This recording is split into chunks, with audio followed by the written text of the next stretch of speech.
Bon, regarde-moi cet engin là. T'as vu la taille de ce truc? C'est vrai que en comparaison du C15, c'est pas le même volume. Hein. Bon, au moins il rentre dans le garage et ça c'est quand même très positif.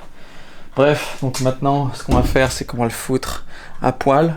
On va essayer de démonter tout ce qu'on peut, histoire de révéler tous les problèmes qu'il peut y avoir, parce que bon, ça reste un véhicule de 1997, donc nécessairement il va y avoir des défauts. Il a 200 000 km, voilà, j'espère que j'aurai pas trop de grosses surprises, qu'elles soient en carrosserie ou qu'elles soient en mécanique. Maintenant, faut y aller. Du coup c'est parti les gars. Salut, si vous ne me connaissez pas, je m'appelle Seb, alias le pigeon voyageur.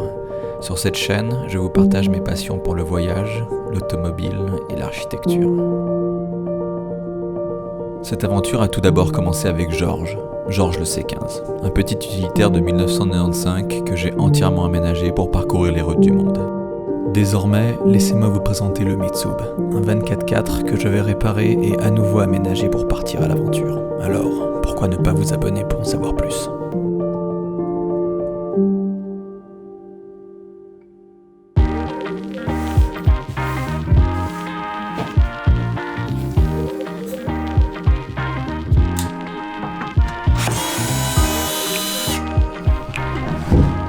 C'est pas de la planche de merde, hein. C'est lourd, hein. Waouh. Ce qui est actuellement en place n'est fondamentalement pas de mauvaise qualité. Elle est bien, ok. Mais l'objectif maintenant, c'est de tout enlever pour repartir sur les bases les plus saines possibles. Aïe. Ah, il veut pas.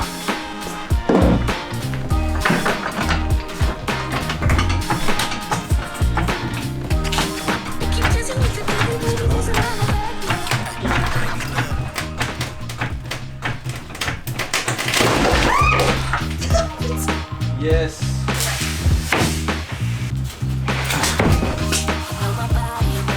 Une fois le panneau du plancher déposé, on peut enfin découvrir l'ampleur des dégâts.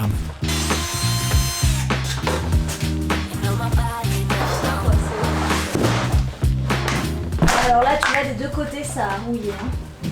Donc là, évidemment, on a toujours des petites surprises. On va trouver ce petit trou qui regarde en bas là. Il va falloir qu'on fasse quelque chose.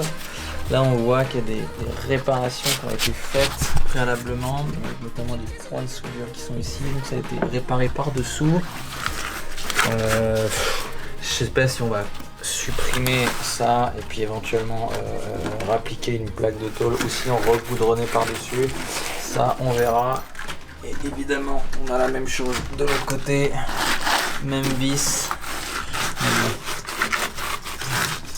J'espère que c'est pas très grave. One day later.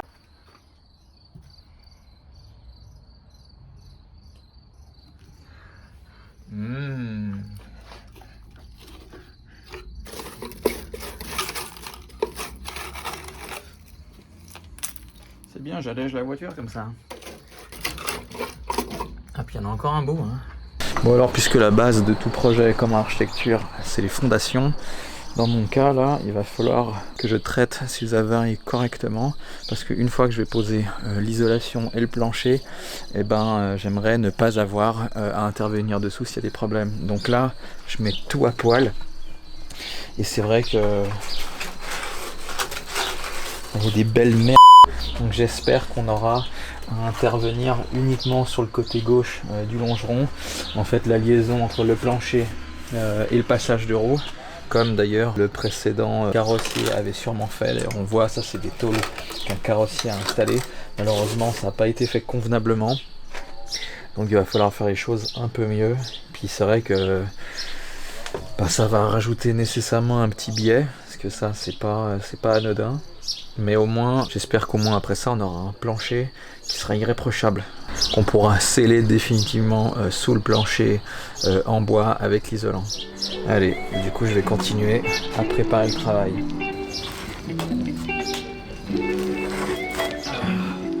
je découpe la bande en goudron insonorisante pour faire de la place et travailler plus aisément.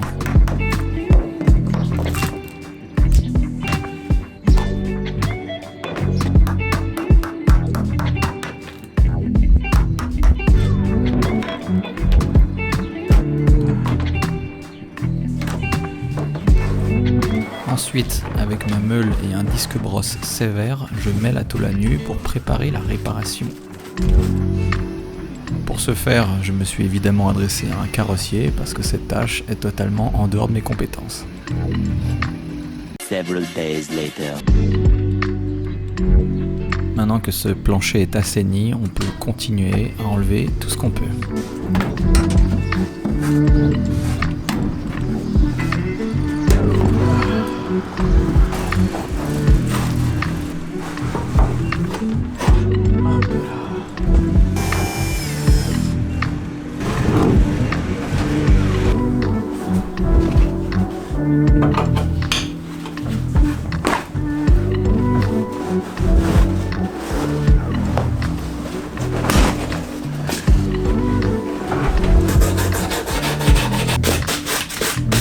Bon, alors aujourd'hui je vais m'attaquer au plancher conducteur et passager. Donc là, moi j'ai retiré évidemment la protection. Là, ici on voit qu'il a été appliqué en fait de la espèce de peinture granulée. Une fois qu'on marche dessus, ben c'est pas très beau. Donc là ce que je vais faire, c'est que je vais y aller avec ce machin. Ça va tout défoncer. Et puis ça va tout mettre à nu. C'est assez important parce que ça va révéler plein de problèmes. D'ailleurs, là, je m'en suis chargé. Et là, on voit que tout le plancher, il est percé. Donc, en plus de ça, il y a eu cette grosse réparation complètement dégueulasse. Là, il y a des trous qui apparaissent. C'est pas joli, mais au moins, bon, on va mettre ça à nu. Après, au pire, je mettrai juste un après anti-rouille. Et puis je ferai des réparations plus tard parce que là j'ai pas les moyens. Allez au boulot. Bon voilà, donc là quand on fait ce genre de truc c'est protection maximale. J'ai mis des trucs longs, des gants, pantalons, évidemment casque et surtout les lunettes qui protègent parce que là ça chie. Allez.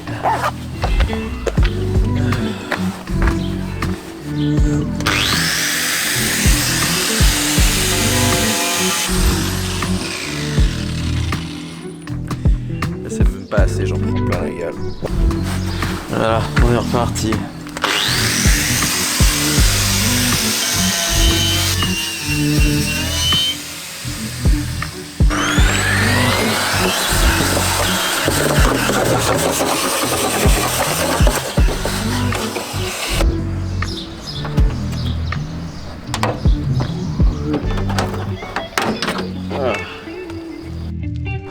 Oui, aujourd'hui, donc, une journée dont je ne me réjouis pas parce que j'ai prévu de démonter tout le tableau de bord pour une chose en principal, c'est que quand on passe notamment des dodanes ou je sais pas, des trous dans la route, il y a une espèce de gros claquement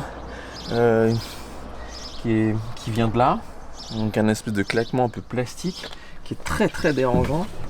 Et ça, si déjà sur du goudron ça nous emmerde, j'imagine pas sur une piste de terre. Donc je vais essayer de voir où est ce machin. Je sais pas du tout comment je vais faire, mais bon, on va démonter tout ça. Et puis bon, accessoirement, on a aussi tous ces câbles là, qui ont été sauvagement coupés. J'ai envie de savoir où ils vont, j'ai envie de savoir à quoi ils servent. Et puis peut-être que ça va nous permettre aussi d'ouvrir des trous pour faire notamment des supports de ports USB ou que sais-je. Enfin bon, du coup beaucoup de boulot. Ouais, allez, c'est parti. Il y a très peu de vidéos sur internet pour se renseigner sur ce genre d'opération, mais j'ai cru comprendre qu'il tenait par des vis au-dessus et des vis au-dessous. Il faudrait peut-être commencer par démonter ce machin. Bon, je vais déjà essayer de sortir les vis qui sont au-dessus. Donc là, il y a des petits caches. Voilà, effectivement. Et puis on y va. Hein. Donc là, ici, il y a 3 vis là-dessous. Une là et une là, je crois. ça paraît logique. Ok.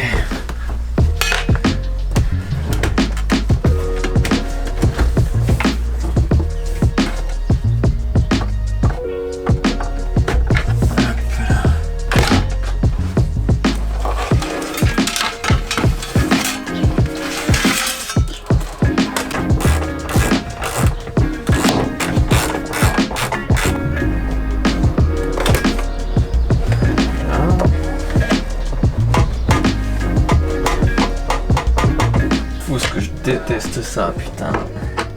Il y a tellement de plastique, il y a tellement de vis, il y a tellement de trucs. Elles sont toutes différentes en plus.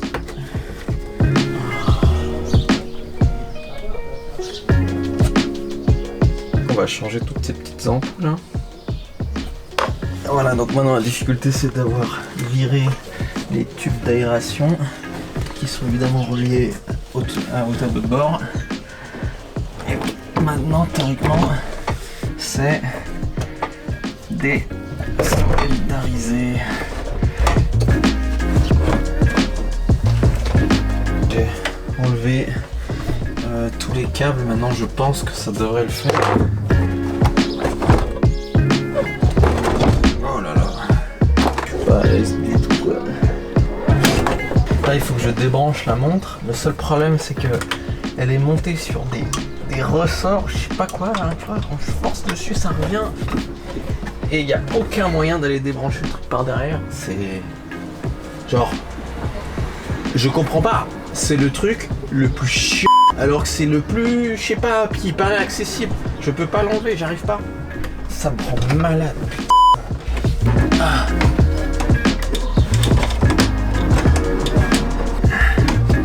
Ouf.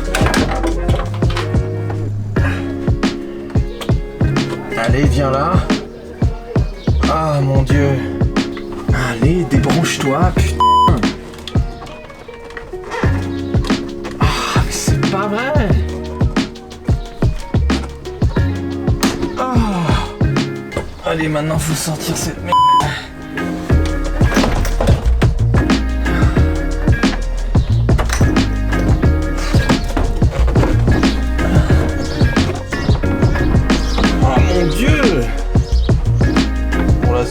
C'est que je remets les vis où elles vont, parce que franchement il n'y a rien de mieux pour les perdre.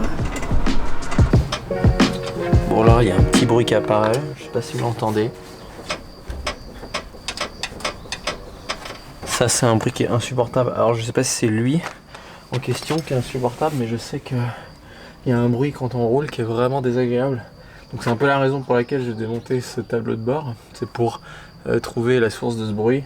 Et là j'arrive toujours pas à déterminer où c'est, comment c'est et qu'est-ce qui est responsable. Du coup je vais devoir démonter le pare-choc avant, tomber les phares, parce que j'ai l'impression que c'est dans cette espèce de caisse là qui tient tout le truc. Bon on verra. Hein.